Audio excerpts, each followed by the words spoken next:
3 months. One Capitol Hill police officer killed, another officer wounded. I want to bring in now Democratic Congressman Khanna of California, who was on his way back to his Capitol Hill office when the attack unfolded. We appreciate you joining us, Congressman. Thanks so much. So, we've been hearing how Capitol Hill was finally starting to maybe feel a little bit normal again. And here we are, a second attack in a matter of months, another officer killed. Why are we here? What are you hearing from your colleagues tonight? That's what I want to know. Well, Don, first of all, my heart goes out to the family of the officer who lost their life in duty of this country. And what I'm hearing from colleagues and many is just the sheer appreciation for Capitol Hill police officers. They kept us safe. I was coming back to my office. It was locked up, and I had an officer say, "Go into your car quickly." I went to my car, and I stayed there until the incident was resolved. And when I was walking back to my office, I could tell that the officers were obviously shaken up. So they need to be recognized, and we have to recognize that their security is at risk. When you go into the building, they're standing, 2 or 3 of them, in front of the barricades. I don't think people realize that. They often get harassed when they try to stop people for IDs, and I don't think that they are very safe in what they're having to do. Yeah. This attacker posted about the federal government targeting him with mind control. Clearly, his motivation appears to be different than what we saw transpire on January 6th. But are you worried that the Capitol is now an even bigger target because of the insurrection?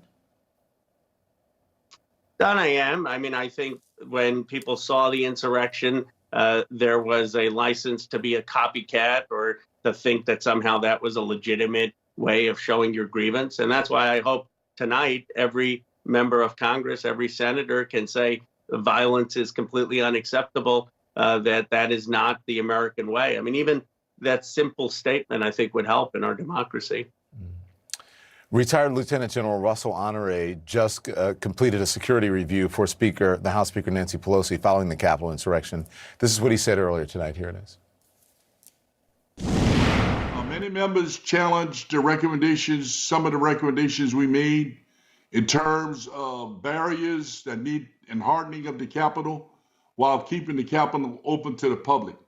And the challenge was they would tell me, "Hey, we've gone to the SCIF, General. We're not seeing any threats to the Capitol. We've got to accept the fact that 24/7, the Capitol is a threat to domestic, foreign, and criminals who might want to attack the center of our leadership of the United States." Do you think there's going to be more support for the recommendation from General Russell Honore, more funding and things like barriers out on the ground? I do, Don. It's sad because the Capitol is supposed to be open to Americans. One of the things I love is when 8th grade classes come and visit me and students can roam the halls and meet members of Congress and their staff. And I think many members want it to be an open place. But he's right that security has to come first. We obviously are a target, and we shouldn't be compromising on that security. And there's going to have to be a way of balancing that with still having the place be open for any citizen. I'm glad you mentioned. So do you have any idea of what that balance is? And, because you want it to be safe, but you also still want it to be the people's house, right? Yeah, no, I mean, I think one thing long term could be having the perimeter ahead or around the Library of Congress, the Supreme Court, the Capitol, the House and Senate buildings, and building the visitor center outside of that. I mean, obviously, that's a multi-year project, and we would have to discuss it. But then there's the more immediate term. There were barbed wire fences and thousands of troops. I think many members thought, "Oh, I'm glad those barbed wire fences have come down." But after today's incident, my view, at least, is that we have to prioritize the security. And it's not just the security of members of Congress or their staffs. It's the security of these officers who are putting their lives at risk. It is unfair to them to put them in harm's way. And one thing, Don, I was just watching the early part of your show, is I think we have these 2 conflicting narratives in America.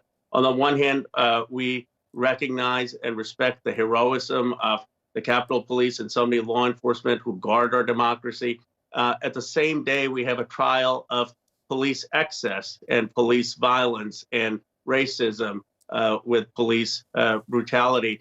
And I think the challenge for our country is how we have an honest conversation about both and find a way to reconcile that. Congressman Ro Khanna, thank you very much. I appreciate it.